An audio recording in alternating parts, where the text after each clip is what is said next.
नमस्कार दोस्तों, सबसे पहले मैं आपको दो वीडियो दिखा रहा हूं, जिसमें से एक वीडियो है विश्व के महान ज्योतिषाचार्य डॉक्टर के.एन. राव का।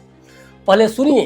क्लिक इंडिया के सीईओ समीर कुमार को दिए गए अपने इंटरव्यू में उन्होंने पाकिस्तान को लेकर कितनी बड़ी भविष्यवाणी की है। क्या ये भी भविष्य में दिख रहा है कि भारत से जो टुकड़े अलग होकर के अलग अलग देश बन गए, क्या वो सब भी एक वो आ सकते हैं। मैंने इसको ज्यादा वर्क नहीं किया। पाकिस्तान आ सकता है मिलने। दूसरी वीडियो है आचार्य प्रमोद कृष्ण का, जिन्होंने कुछ ऐसा कहा है जिससे आने वाले समय में पाकिस्तान का नक्शा तक बदल सकता है। तीसरी बार जब नरेंद्र मोदी प्रधानमंत्री बनेंगे तो ये भी हो सकता है कि पाकिस्तान पाकिस्तान ना रहे, पीओके ना रहे। केंद्रीय मंत्री जितेंद्र सिंह ने कहा है कि मन की बात में जो शाहपुर कुंडी परियोजना की शुरुआत भी की है, जो पाकिस्तान की ओर बहने वाली को रोकने के लिए उपलब्धियों पर भी प्रकाश डाला। आने वाले कुछ महीनों या कह सकते हैं कि एक दो वर्षों में ही मोदी सरकार पाकिस्तान का नक्शा बदल दे तो अचरज नहीं होना चाहिए। अब आप कहेंगे कि संयुक्त राष्ट्र और अन्य देश क्या करेंगे, तो जवाब होगा कि वही करेंगे जो रूस यूक्रेन के मुद्दे पर किए। पक्षपाती यूएन भी वही करेगा जो करता आ रहा है। वही करेंगे वैश्विक देश जो इजराइल और फिलिस्तीन के मुद्दे पर करते आ रहे हैं, और यूएन मुखदर्शक बना देखता रहा। और ऐसे कई देशों की आपसी लड़ाई है जिसमें यूएन चाहता तो मुख्य भूमिका निभा सकता था या फिर सही निर्णय लेकर अपनी स्थापना की प्रासंगिकता को बनाए रख सकता था, लेकिन उसने ऐसा नहीं किया। और परिणाम क्या हुआ कि आज की तारीख में जिस देश को मन आ रहा है वो कर रहा है, हमला कर रहा है, निर्दोष नागरिकों का खून बहा रहा है और यूएन मुख्य दर्शक बनकर देखते रहता है। और यूएन के इस रवैये को दूसरे देश देख भी रहे हैं, और यहाँ ये कारण है कि आपसी लड़ाई वैश्विक लड़ाई की तरफ बढ़ती जा रही है। और इसी कारण तीसरे विश्व युद्ध की कई बार आशंका भी जताई जा चुकी है। और देखा जाए तो रूस यूक्रेन और इजराइल फिलिस्तीन के बीच लड़ाई के कारण कई देश आपसी तनाव के दौर से गुजर भी रहे हैं, जिसे एक वैश्विक शीत युद्ध के तौर पर देखा जाना चाहिए। अन्य देशों की लड़ाई कई मामलों में गैर वाजिब है, लेकिन भारत पाकिस्तान की लड़ाई वाजिब है। और यही कारण है कि सरकार में आने के बाद से ये मोदी को पाक अधिकृत कश्मीर शूल की तरह चुभ रहा है।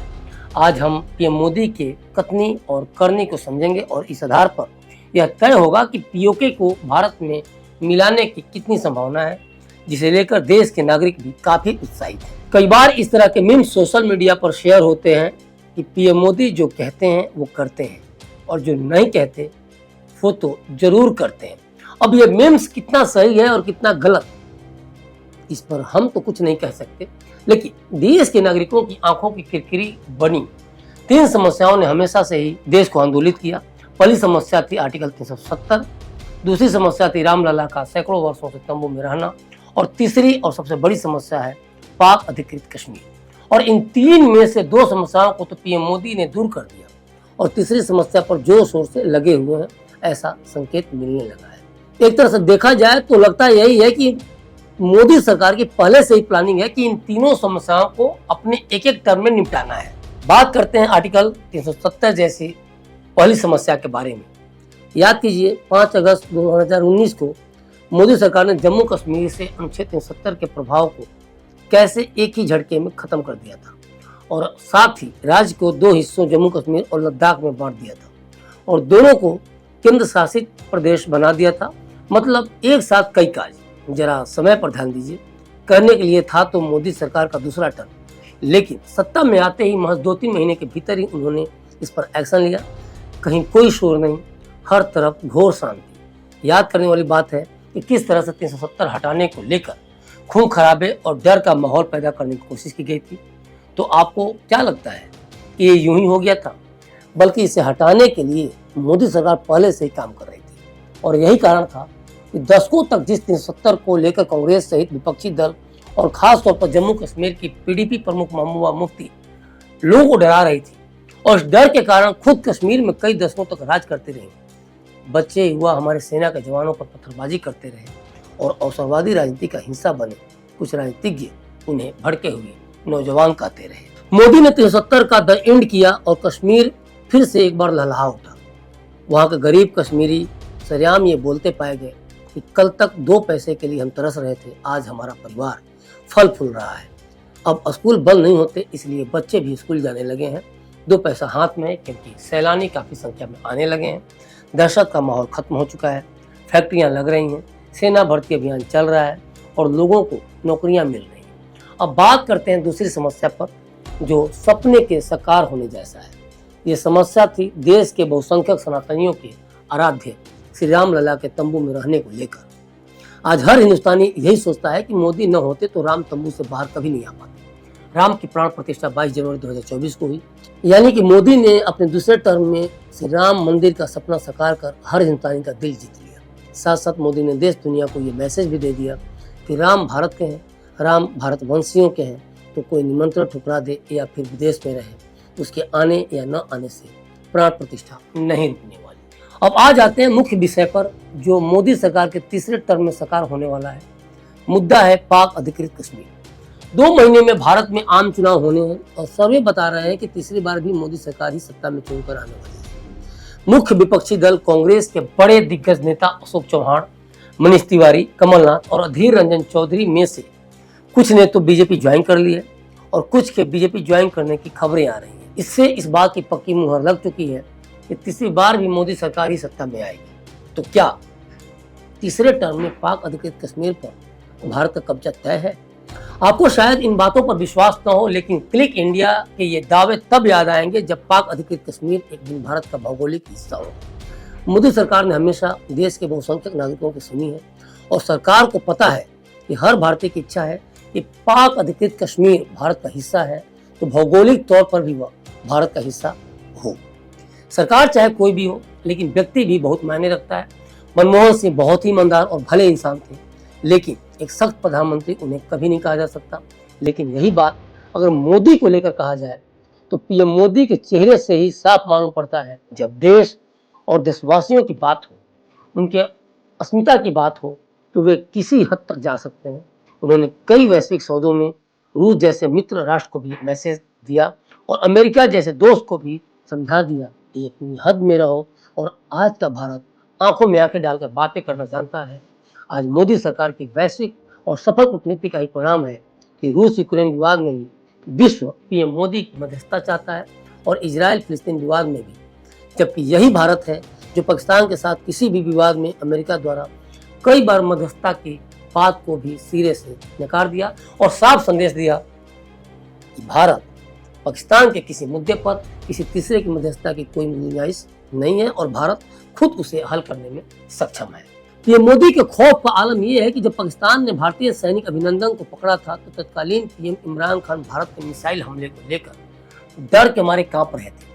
हाल ही में पाकिस्तान में भारत के पूर्व हाई कमिश्नर अजय बिसारिया ने अपनी किताब anger management the troubled diplomatic relations between India and Pakistan में लिखा है कि जब पाकिस्तान ने फाइटर पायलट अभिनंदन वर्धमान को पकड़ लिया था तो भारत की 9 मिसाइलें पाकिस्तान के प्रमुख शहरों की तरफ तैनात कर दी गई थी, जिसके बाद पाकिस्तान के तत्कालीन प्रधानमंत्री इमरान खान पीएम मोदी से बात करने के लिए आधी रात को फोन किया था।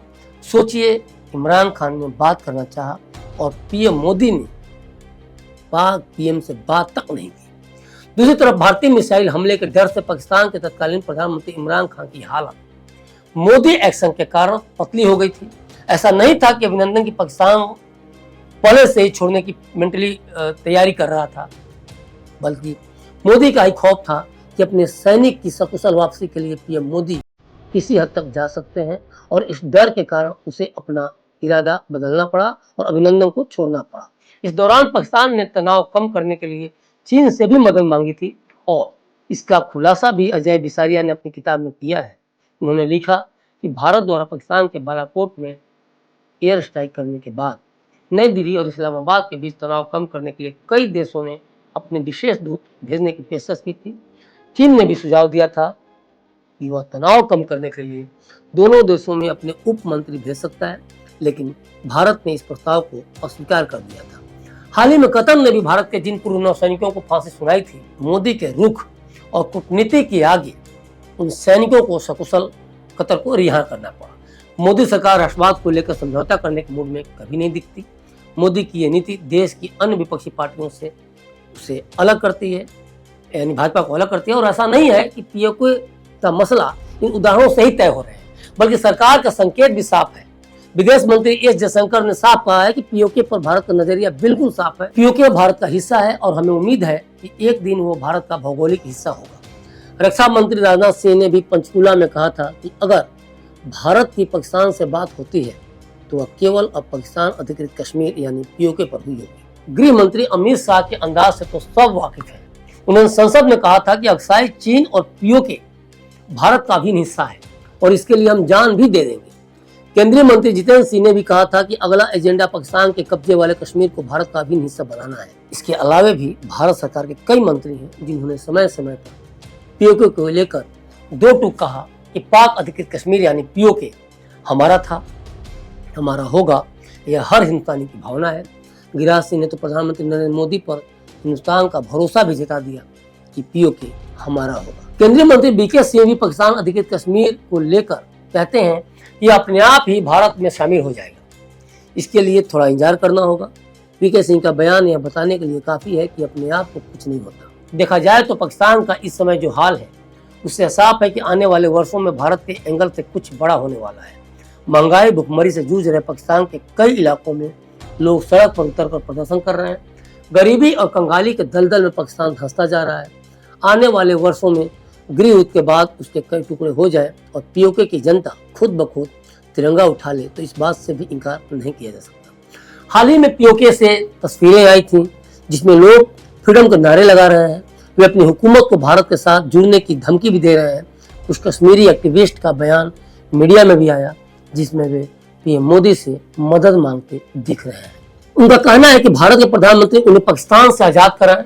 पीओके के लोगों का गुस्सा इसलिए भी ज्यादा है क्योंकि पाकिस्तान की सरकार उनके संसाधनों को खर्च कर रही है लेकिन क्षेत्र को फायदा नहीं दे रही है। ऐसे में क्षेत्र एक तरह की गृह युद्ध की तरफ बढ़ता दिख रहा है।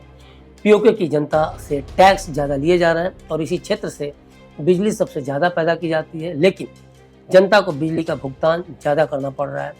पीओके में शिया समुदाय की अच्छी खासी तादाद है। पाकिस्तान की सरकार शियाओं की संख्या को कम करना चाहती है। ऐसे में पाक सरकारों ने लगातार पीओके में सुन्नी मुसलमानों को बसाया। इससे स्थानीय जनता में गुस्सा बढ़ा। पाकिस्तान कितना जर्जर हो गया इसका अंदाजा इसी बात से लगाया जा सकता है कि वहां का आम चुनाव भी भ्रष्टाचार और पक्षपात की भेंट चढ़ चुका है। हाल ही में पाकिस्तान में जो चुनाव हुए उसमें किस तरह से मनमानी हुई, किस तरह से नवाज शरीफ के भाई सत्ता के केंद्र में सवार हुए और किस तरह से वहां की सेना ने इन सब में बढ़ चढ़ भूमिका निभाई, ये सब ने देखा। दूसरी तरफ पीओके के गिलगिट बाल्टिस्तान में तो लोग भारत के साथ जुड़ने की मांग तक कर रहे हैं। चीन में तो पिछले दिनों यहाँ लोगों ने भारतीय प्रधानमंत्री नरेंद्र मोदी की तस्वीर के साथ पाकिस्तान सरकार के खिलाफ प्रदर्शन तक किया। इसी तरह के प्रदर्शन बलूचिस्तान में भी हो रहे हैं। तो ये कई सारे मसले हैं जो बता रहे हैं भारत का पड़ा किस तरह से पीओके को लेके या पाकिस्तान के अन्य क्षेत्रों को लेके भारी है। देखा जाए तो पाकिस्तान अधिकृत कश्मीर में हालात कैसे बद से बदतर होते जा रहे हैं और जितने कि वहाँ हालात बद से बदतर हो रहे हैं भारत के पक्ष में आवाज बुलंद होती जा रही है। वहाँ अपने मजहबी नेताओं पर पाक सरकार के बेवजह के अंकुश के कारण शिया समुदाय के लोगों में जबरदस्त आक्रोश भी है। शिया समुदाय का साफ कहना है कि पाकिस्तान की हुकूमत जिस तरह से उनके खिलाफ गहरी साजिश रच रही है इससे तो अच्छा है कि वे भारत में शामिल हो जाए।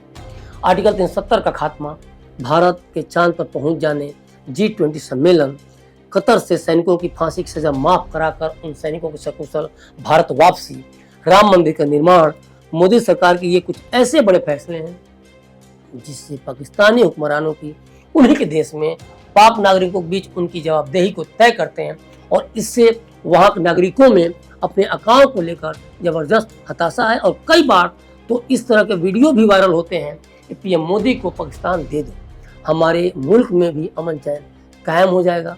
दूसरी तरफ कई बार ये खबरें आ चुकी हैं कि सिंध में भी पीओके की तरह लोग आए दिन सड़क पर उतर रहे हैं। पिछले दिनों यहाँ लोगों ने भारतीय प्रधानमंत्री नरेंद्र मोदी की तस्वीर के साथ पाकिस्तान सरकार के खिलाफ प्रदर्शन भी किया था। पीएम मोदी की फोटो के साथ लोगों ने लिखा था कि नरेंद्र मोदी जी पाकिस्तान से सिंध आजाद होना चाहता है, कृपया सिंध के लोगों की मदद करें। इसके पीछे एक बड़ी वजह भी है और वह वजह है सिंध भारत में मिलना चाहता है और उसके लिए सिंध को भारत में मिलने के लिए आंदोलन चल भी रहा है। इस आंदोलन के मुखिया शफी बुरफत कहते हैं कि पाकिस्तान की सरकार सिंध के लोगों के साथ भेदभाव करती है, इसलिए यहाँ के लोग पाकिस्तान से आज़ाद होना चाहते हैं, लोग भारत में शामिल होना चाहते हैं। दूसरी तरफ बलूचिस्तान के लोगों में भी रोष है वे चीन के निवेश को लेकर खफा हैं। वर्ष 2013 में पाकिस्तान ने गवादर बंदरगाह का कॉन्ट्रैक्ट और लीज चीन को दे दिया था। इसे लेकर भी बलूचिस्तान में विरोध है। बलूच अलगाववादियों ने चीन को चेतावनी भी दी है कि वह चीन पाकिस्तान इकोनॉमिक कॉरिडोर यानी CPEC के नाम पर उसके प्राकृतिक संसाधनों पर कब्जे की कोशिश न करे। चीन के विरोध स्वरूप बलूचिस्तान में चीनी इंजीनियरों अधिकारियों के काफिले पर विद्रोहियों के हमले की कुछ घटनाएं भी न्यूज में छाई रही। तो बात सिर्फ POK की ही नहीं है, बात सिंध और पाकिस्तान के और इलाकों तक भी पहुंच चुकी है। और बड़ी बात यह है कि ये आवाज़ भारत की नहीं बल्कि खुद पाकिस्तान की तरफ से आ रही है कि भारत में शामिल करो, मुझे भी PM मोदी चाहिए।